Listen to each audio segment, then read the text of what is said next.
What's up, guys and gals? Jay here from Journeys by Jay, and today, I'm talking gear, not camping gear. We're going to talk about cameras, and you may or may not be surprised by some of my takes on cameras, but hey, we're going to dive into this anyway, because I'm going to be the first to admit right up front, full disclosure, I am not a camera expert, but I know what my eyes see, and that's the point of today's journey. So let's talk about it. So first, let's just get the big question out of the way. What is the best camera to use while you're out there on the road to capture your adventures and share them on YouTube? The answer to that is simple. Whatever one you've got. There it is. Roll credits. We're done. Bye. No, in all seriousness, the camera technology today is absolutely outstanding, and odds are very good that you're carrying a very powerful camera in your pocket every day. But my point is, you probably already have a camera and you don't need extra cameras. I think the most important aspect of being able to put together your travels in a video form, whether it's for your personal enjoyment or to share on YouTube with millions of people, is, are you able to tell that story? Can you put the video in a coherent manner that tells the story? That's all that really matters. You could do that with a potato vision camera, in my opinion. If the story you have to tell is interesting enough, I'm gonna sit there and watch it. Now, that's a whole different matter. That's beside the point. That's not why I'm here today. I'm here to talk about the equipment that I use, and I'll give a very, very high-level overview of it. So my decision-making in cameras is not gonna be the same way someone who is a professional photographer is gonna look at it. I am not a professional photographer. I'm a traveler and a storyteller that is trying to capture what's going on around me as quickly as possible, as efficiently as possible, and as beautifully as possible. So when I watch all those videos that are reviewing this action cam to this action cam to this action cam and this action cam, they're all talking in a language I don't understand. They're talking about all the tech, what it's doing, and blah, blah, blah, and I'm just like, show me the pictures. Show me the pictures. The proof is, as they say, in the pudding. And that's ultimately what led me to the collection of cameras that I have now. Again, you don't need all these cameras that I have to do this. I just for some reason chose to. And rest assured, one of the reasons why I'm feeling so comfortable about making this video now is because this is going to be the gear that I'm using for several seasons to come. Because it has been made very clear that if I spend more money on camera gear, the next time my wife and I go traveling, two of us are gonna go in and only one's coming back. And it won't be me. Be happy with what you got. Use what you got, utilize what you have, make it work, you can. Now in my case, I'm gonna talk about the cameras real quick. Like I said, overview. I'm gonna talk about what it is, what I use it for, why I like it, and maybe some drawbacks about it. And that's about it. That's what you're gonna get from me. So starting off, my main camera. You sure wouldn't think that this would be the main camera, but it really is where the bulk of the storytelling comes from, and that's from these. I have a GoPro Hero 8 Black and a GoPro 10 Hero Black. Why two? Well, I don't know. Look, I started with the GoPro 8. I thought it didn't have some certain features that I really wanted, so I wanted to upgrade to the GoPro 10. It did have those features. It's not, if I'm being completely honest, there is not much of an upgrade from the 8 to the 10. Where the upgrades are, it's worth it. I'm not saying it's not worth it. I mean, these are both very solid cameras. So what sold me on them? A lot of it is GoPro loyalty. I've been using GoPros since my drumming days. For overhead shots, side shots, I love that they have a very wide field of vision. And so do these, but the technology has gotten better that you can actually narrow that field of vision. That's why it's on this stick right here, this is the camera that when you see me talking while we're out there on travels, I'm holding it about arm's length and I'm just talking to it. Kind of point, shoot, ready to go, tell the story. One of the main comments I've had from people about this camera is everybody's impressed with the image stabilization, and so am I. That's one of the reasons why I fell in love with it. It started with this one. It is also used for, in several occasions, where when I'm traversing someplace, where I'm walking along a canyon rim or in a cave or along the beach, it's the one that I'm just holding out in front of me and kind of just pointing in general directions to capture what's happening. It sets the scene for the viewer's mind. So I guess you could call it an establishing shot. But that's primarily what I use them for. And you'll see in the double rig that I'm about to show you, one is pointed at me and one is pointed directly at the road ahead. That way, they're always ready. All I have to do is hit one button when I feel like I have something to say, or one button when we're driving along somewhere and I'm like, ooh, I see something going on here. I want to capture that. Why I like it. I already kind of talked about the image stabilization. That's one of the great things. The color reproduction on these is outstanding. I noticed it at Yellowstone. I was using two different cameras there, the GoPro Hero 8 and the Canon Vixia GFH20 or whatever it was called. I don't remember. But it was a stark contrast while I'm editing it. When I'm putting footage that were literally filmed at the same place at the same time of day, and this thing is showing me crystal clear, dark blue skies behind me. They were gorgeous. And then I'd cut to an image from the Vixia where the sky's washed out. The color reproduction on these things is absolutely fantastic. They're reliable, they're tough, they're waterproof. I mean, what else can you say? Everything you know about a GoPro, you know already. There's only been one thing that I'm not happy about these with. And oddly, it has to do with the image stabilization. I don't know how that works. I don't know what's going on in this thing that makes this happen. But it only happens in instances where the camera is mounted in the car or I'm trying to do a slow pan from side to side. It gets jerky. Like the software is trying to concentrate on one thing and then it's like, oh no, we're moving, so let's fix that. Oh, no, we're moving, let's fix that. It's a weird thing. It's a small thing though. Not something to get my panties all up in a wad about, so to speak. Let's move on to my next camera. One that I think a lot of people are probably gonna give me a lot of crap about. And that's this one. This is the Sony FDR AX53. It's a camcorder. It's a higher end camcorder. It's not gonna be one of those ones that you just go to your local Best Buy and pick up.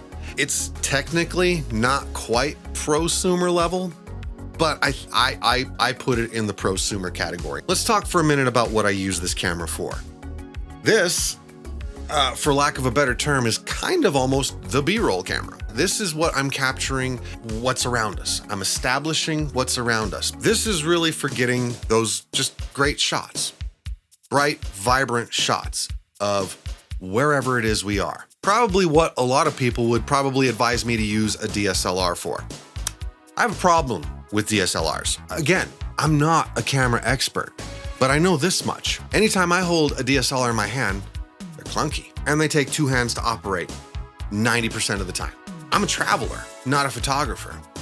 I'm out there and I want to capture things because when you're traveling, things happen fast. So you want to capture them. You don't want to have to become hunkered down with, okay, I need to focus. I need to make sure I've got this right lens. I need to make sure all the settings are just right.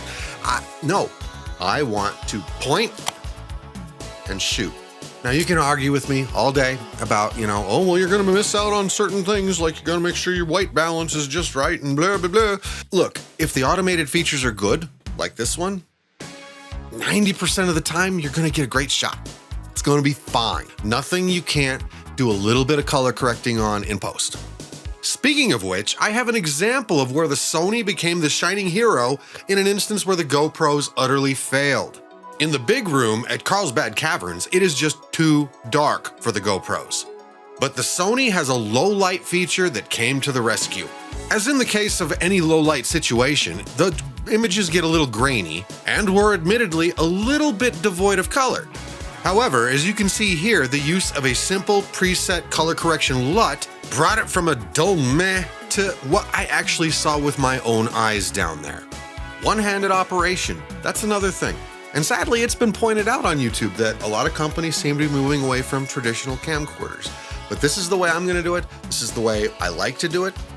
And yes, I will concede that a DSLR is probably gonna get much prettier pictures. But when I'm wandering around Carlsbad Caverns trying to get a shot, I really kind of don't have time to just stop, mess with this setting, do with that. Maybe I need a different lens. Let's try that. Set up a tripod and blah, blah, blah. Do you know how pissed off my family would be with me if I did that crap all the time? No, I gotta be on the go. That's why I choose this. I guess the only complaint I'd have is that this one only shoots in 4K at 30 frames per second. It doesn't do 60 frames per second. Whoop-de-doo. All right, guys, and the last camera I use, which I barely used in the last season and will be used a lot more in the next season. This is the DJI Air 2S. Oh, that's a funny looking camera. Oh, wait. Oh, what? Oh, it's a transformer.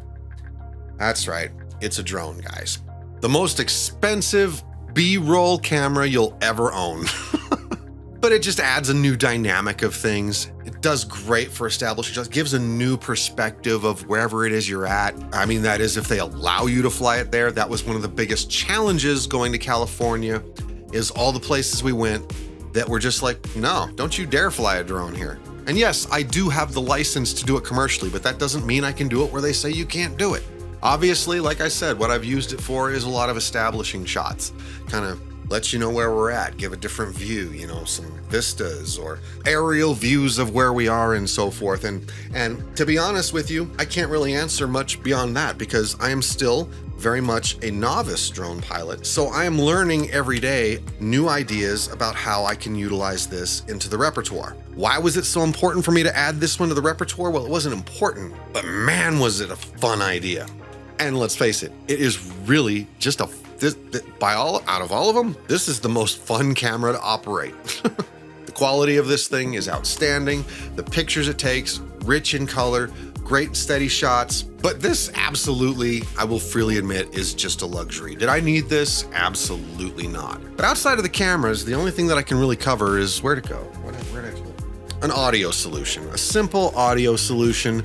And in my case, mine is the Rode wireless Go-To microphones. It is a simple little receiver. You've all seen the little furry dead cat that I wear right there.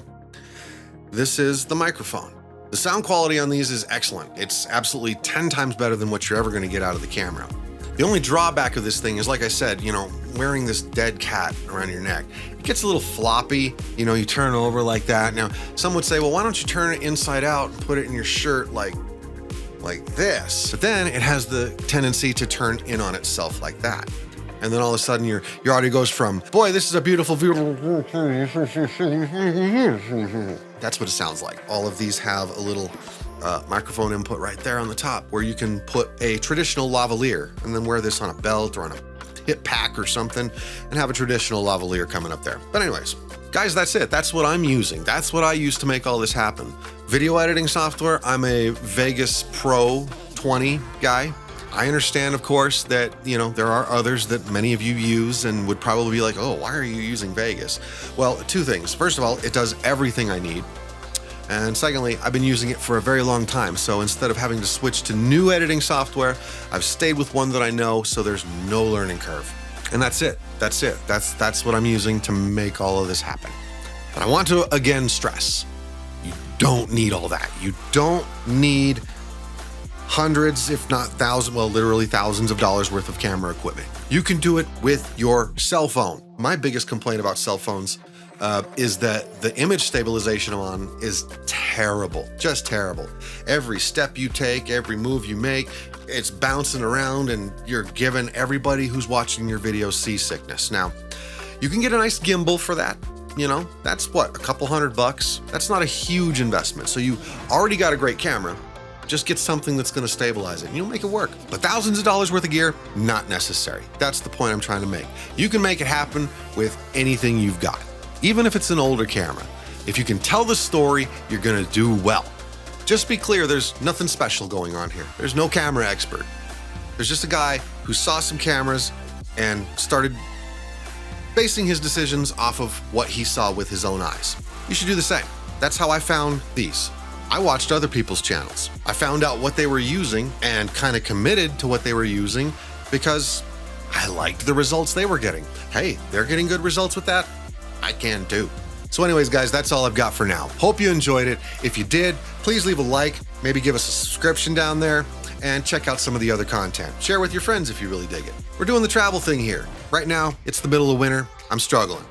I've got the itch to hitch, as they say, but I'm stuck at home in the cold.